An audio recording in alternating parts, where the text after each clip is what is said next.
నెటిక పశ్చిమ ఆసియా యుద్ధ ప్రభావం నేపథ్యంలో చమురు నిల్వల కొరతతో కమర్షియల్ గ్యాస్ సిలిండర్ల సరఫరాకు తీవ్ర అంతరాయం ఏర్పడింది. దీంతో ఉమ్మడి పశ్చిమ గోదావరి జిల్లాలో రెస్టారెంట్లు, హోటళ్లు మరో 2 రోజుల్లో మూతపడే పరిస్థితి నెలకొంది. ఇప్పటికే ఉన్న గ్యాస్ బండల నిల్వలు ఖాళీ అవుతున్నాయని, గ్యాస్ ఉత్పత్తిపై విదేశాలపై ఆధారపడటమే కారణమని హోటళ్ల నిర్వాహకులు అంటున్నారు. హోటళ్లు మూతపడితే వేలాది మంది కార్మికుల ఉపాధి దెబ్బతింటుందని ఆవేదన వ్యక్తం చేస్తున్నారు. కమర్షియల్ గ్యాస్ కొరతపై మరింత సమాచారం మా స్పెషల్ కరెస్పాండెంట్ మురళి ఏలూరు నుండి అందిస్తారు. యుద్ధ ప్రభావంతో రోజుకొక రంగంపై అయితే ఆ ప్రభావం పడుతుందని చెప్పుకోవచ్చు. మొన్న ఆక్వా రంగం, నిన్న పౌల్ట్రీ రంగం, ఈరోజు హోటల్ రంగంపై కూడా ఆ యుద్ధ ప్రభావం పడిందని చెప్పుకోవచ్చు. దీని కారణంగా హోటల్స్కి ఇచ్చే గ్యాస్ బండలు సైతం ఆపివేసిన పరిస్థితి అయితే ఉంది. దీనికి సంబంధించి మనతో మాట్లాడడానికి హోటల్ యజమానులు ఉన్నారు. చెప్పండి సార్, ఈ గ్యాస్ కమర్షియల్ గ్యాస్కి సంబంధించి ఆపేసిన నేపథ్యంలో ఏ ఇబ్బందులు ఉంటాయి? ఇప్పుడు మా హోటల్ రంగంలో మేము ఇవాళ సర్వై అవుతున్నామంటే గ్యాస్ లేకపోతే మా హోటల్ తెరిచే పరిస్థితి లేదండి. ఇవాళ ఇప్పుడు డొమెస్టిక్ సిలిండర్లు మాకు ఇవాళ దాకా ఇచ్చారు, కానీ ఇంక రేపటి నుంచి గ్యాస్ అయితే లేవని, అదే కమర్షియల్ సిలిండర్స్ మాకు ఇవాళ దాకా ఇచ్చారు, కానీ రేపటి నుంచి అయితే మాకు గ్యాస్ లేదని చెప్పేశారండి. అలా ఇవ్వని పక్షంలో మేము హోటల్ రంగం మూసుకోవటమే తప్ప రెండో ప్రత్యామ్నాయం లేవండి. చాలా తక్కువ మందికి ఏమైనా హస్కో ఆల్టర్నేటివ్స్ ఉన్నాయి, కానీ ఇవాళ లేటెస్ట్ ఉన్న దాంట్లో అందరం రెస్టారెంట్లు కానివ్వండి, హోటల్స్ కానివ్వండి, అందరూ కూడా గ్యాస్ మీద ఆధారపడుతున్నాయి.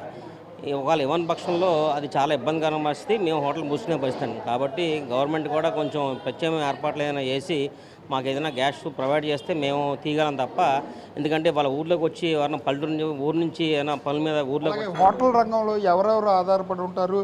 ఈ గ్యాస్ లేని కారణంగా మూత పడితే ఎవరెవరు ఇబ్బందులు పడే అవకాశం ఉంది? ఇప్పుడు మీకు తెలియదు ఏముందండి, ఇప్పుడు బయట ఊరు నుంచి మన ఏలూరు ఉందంటే చుట్టుపక్కల మన పల్లెటూరులు ఎక్కువ, అందరూ కూడా ఊర్లో వచ్చారంటే ఏదైనా పని మీద వస్తారు. వచ్చిన వాళ్ళు మరి కాఫీ, టిఫిన్ కానీ భోజనం కానీ చేయాలంటే హోటల్కి వచ్చి హోటల్లో చేయాల్సిందే. వాళ్ళు ఏమైనా ఉండి హాస్పిటల్కి వాళ్ళ ప్రత్యేకించి మనకు తెలియదు ఏం కాదు, జనాలు అందరూ ఊర్లోకి వచ్చి హాస్పిటల్ కోసం వస్తారు. హాస్పిటల్కి వచ్చినా కూడా మరి ఏదైనా తినాలి చెందాలంటే వాళ్ళు ఇబ్బంది పడే పరిస్థితి అండి. అది కాకుండా మాకు రోజు హోటల్ ఇండస్ట్రీలో పడే కార్మికులందరూ కూడా డైలీ వేజెస్ లేబరేనండి. ఇది మూతపడటం మూలంగా వాళ్ళందరి ఫ్యామిలీస్ వాళ్ళు కూడా ఇబ్బంది పడే పరిస్థితి ఉందండి వాళ్ళ. అలాగే ముఖ్యంగా ఆ ప్రభుత్వానికి సంబంధించి కానీ డిఎస్ఓకి, సివిల్ సప్లైస్ అధికారులకి మీరేం చెప్తారు? ఆల్రెడీ స్టేట్ అసోసియేషన్ నుంచి సివిల్ సప్లైస్ ఆఫీసర్స్, ఐఏఎస్ ఆఫీసర్ని కలిసి మా హోటల్ అసోసియేషన్ తరఫున రిప్రజెంటేషన్ నోట్ ఇచ్చామండి. ఎందుకంటే ఇలా ఉంటే కనుక మాకు కొంచెం ఇబ్బంది అవుతుంది కాబట్టి ఆల్టర్నేటివ్స్ ఏదైనా అరేంజ్ చేయమని మేము త్రూఅవుట్ స్టేట్ అసోసియేషన్ మా స్టేట్ ప్రెసిడెంట్ గారు కలిసి అందరికీ ఇవ్వడం జరిగిందండి.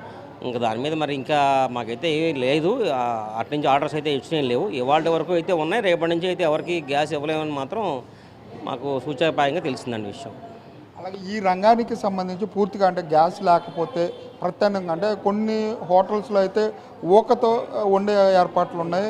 ఈ గ్యాస్తో ఉండే హోటల్ మూతపడిపోతాయి అనుకోవచ్చా? తప్పకుండానండి. ఓన్లీ ఊకతో ఏదైనా ఉన్న పొయ్యిలు ఏదైనా హోటల్స్ అయ్యే ఊర్లో కూడా ఒక 5-6 ఉంటాయండి.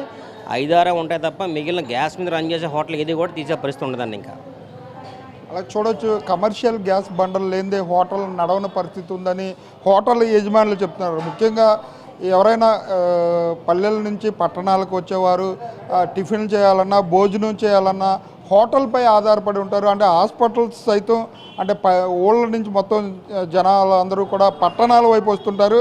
వారికి ఆహారం అందించలేని పరిస్థితి అయితే ఉంటుంది. దీనిపై ప్రభుత్వాలు స్పందించి ఈ కమర్షియల్ గ్యాస్ బండల గురించి ఒక నిర్ణయం తీసుకోవాలని చెప్పి హోటల్ యజమానులు కోరే పరిస్థితులు ఉన్నాయి. కెమెరా పర్సన్ మధుతో మురళి, YK న్యూస్, ఏలూరు జిల్లా నుంచి. Please subscribe to YK TV network. Please subscribe to YK TV. Please watch YK News. Don't forget to subscribe YK News channel.